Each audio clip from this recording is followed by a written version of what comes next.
लावहु सुदशरथ अजर बिहारी। जय सिया राम जय जय सिया राम, जय सिया राम जय जय सिया राम।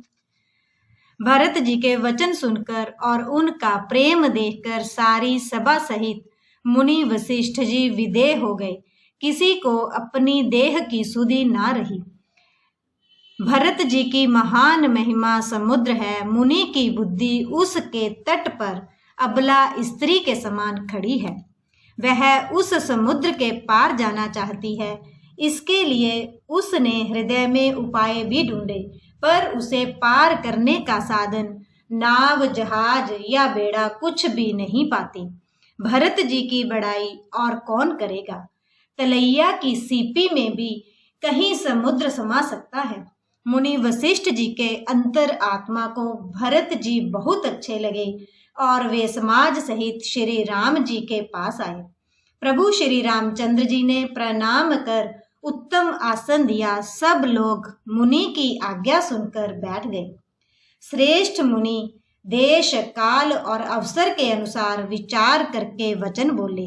हे सर्वज्ञ, हे सुजान, हे धर्म, नीति, गुण और ज्ञान के भंडार राम, सुनिए। आप सबके हृदय की भीतर बसते हैं और सबके भले बुरे भाव को जानते हैं। जिसमें पूर्ववासियों का, माताओं का और भरत का हित हो वही उपाय बतलाइए। आर्त दुखी लोग कभी विचार कर नहीं कहते। जुआरी को भी अपना ही दांव सूझता है। मुनि के वचन सुनकर श्री रघुनाथ जी कहने लगे, हे नाथ, उपाय तो आप ही के हाथ है। आपका रुख रखने में और आपकी आज्ञा को सत्य कहकर प्रसन्नता पूर्वक पालन करने में ही सबका हित है। पहले तो मुझे जो आज्ञा हो मैं उसी शिक्षा को माथे पर चढ़ा कर करूं।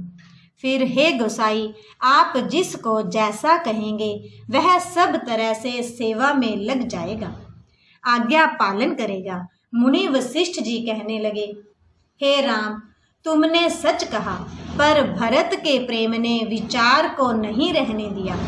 इसीलिए मैं बार बार कहता हूँ, मेरी बुद्धि भरत की भक्ति के वश हो गई है। मेरी समझ में तो भरत की रुचि रखकर जो कुछ किया जाएगा, शिवजी साक्षी हैं, वह सब शुभ ही होगा।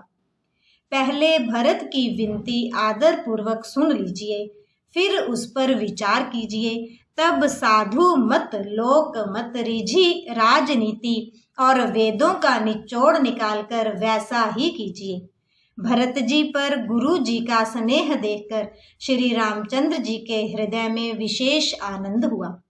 भरत जी को धर्म धुरंधर और तन मन वचन से अपना सेवक जानकर श्री रामचंद्र जी गुरु की आज्ञा के अनुकूल मनोहर, कोमल और कल्याण के मूल वचन बोले।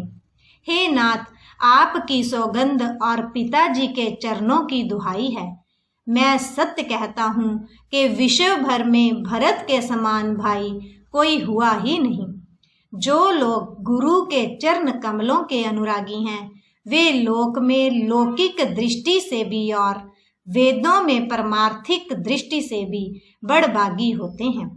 फिर जिस पर आप गुरु का ऐसा स्नेह है, उस भरत के भाग्य को कौन कह सकता है। छोटा भाई जानकर भरत के मुंह पर उसकी बड़ाई करने में मेरी बुद्धि सकुचाती है।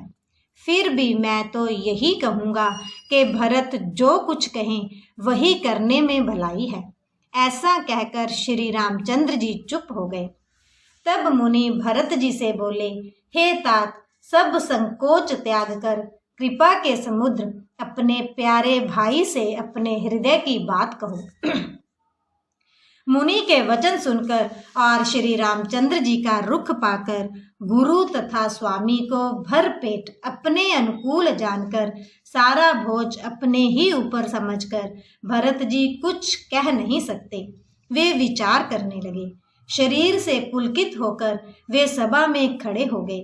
कमल के समान नेत्रों में प्रेमा अश्रुओं की बाढ़ आ गई। वे बोले, मेरा कहना तो मुनिनाथ ने ही निभाह दिया। जो कुछ मैं कह सकता था वह उन्होंने ही कह दिया, इससे अधिक मैं क्या कहूँ। अपने स्वामी का स्वभाव मैं जानता हूँ, वे अपराधी पर भी कभी क्रोध नहीं करते। मुझ पर तो उनकी विशेष कृपा और स्नेह है। मैंने खेल में भी कभी उनकी अप्रसन्नता नहीं देखी। बचपन से ही मैंने उनका साथ नहीं छोड़ा और उन्होंने भी मेरे मन को कभी नहीं तोड़ा। मेरे मन के प्रतिकूल कोई काम नहीं किया। मैंने प्रभु की कृपा की रीति को हृदय में बलि भांति देखा, अनुभव किया है। मेरे हारने पर भी खेल में प्रभु मुझे जिता देते रहे हैं। मैंने भी प्रेम और संकोचवश कभी सामने मुंह नहीं खोला। प्रेम के प्यासे मेरे नेत्र आज तक प्रभु के दर्शन से तृप्त नहीं हुए, परंतु विधाता मेरा दुलार न सह सका। उसने नीच माता के बहाने मेरे और स्वामी के बीच अंतर डाल दिया। यह भी कहना आज मुझे शोभा नहीं देता, क्योंकि अपनी समझ से कौन साधु और पवित्र हुआ है। जिसको दूसरे साधु और पवित्र माने वही साधु है। माता नीच है और मैं सदाचारी और साधु हूँ, ऐसा हृदय में लाना ही करोड़ दुराचारों के समान है। क्या कोदों की बाली उत्तम दान फल सकती है? क्या काली घोंगी मोती उत्पन्न कर सकती है? स्वप्न में भी किसी को दोष का लेश भी नहीं है। मेरा अभाग्य ही अथाह समुद्र है। मैंने अपने पापों का परिणाम समझे बिना ही माता को कटु वचन कहकर व्यर्थ ही जलाया। मैं अपने हृदय में सब और खोज कर हार गया। मेरी भलाई का कोई साधन नहीं सूझता। एक ही प्रकार भले ही निश्चय ही मेरा भला है, वह ये है कि गुरु महाराज सर्वसमर्थ हैं और श्री सीता राम जी मेरे स्वामी हैं। इसी से परिणाम मुझे अच्छा जान पड़ता है। साधुओं की सभा में गुरुजी और स्वामी के समीप इस पवित्र तीर्थ स्थान में मैं सत्य भाव से कहता हूँ, यह प्रेम है या प्रपंच, छल कपट, झूठ है या सच, इसे सर्वज्ञ मुनि वशिष्ठ जी और अंतर्यामी श्री रघुनाथ जी जानते हैं। प्रेम के प्रण को निभाकर महाराज पिताजी का मरना और माता की कुबुद्धि दोनों का सारा संसार साक्षी है। माताएं व्याकुल हैं, वे देखी नहीं जाती। अवधपुरी के नर नारी दुसह ताप से जल रहे हैं। मैं ही इन सारे अनर्थों का मूल हूँ। यह सुन और समझकर मैंने सब दुख सहा है। श्री रघुनाथ जी लक्ष्मण और सीता जी के साथ मुनियों का सा वेश धारण कर बिना जूते पहने पांव प्यादे पैदल ही वन को चले गए। यह सुनकर शंकर जी साक्षी हैं। इस घाव से भी मैं जीता रह गया। ये सुनते ही मेरे प्राण नहीं निकल गए। फिर निषाद राज का प्रेम देखकर भी इस वज्र से भी कठोर हृदय में छेद नहीं हुआ। अब यहाँ आकर सब आंखों देख लिया। यह जड़ जीव जीता रहकर सभी सहावेगा।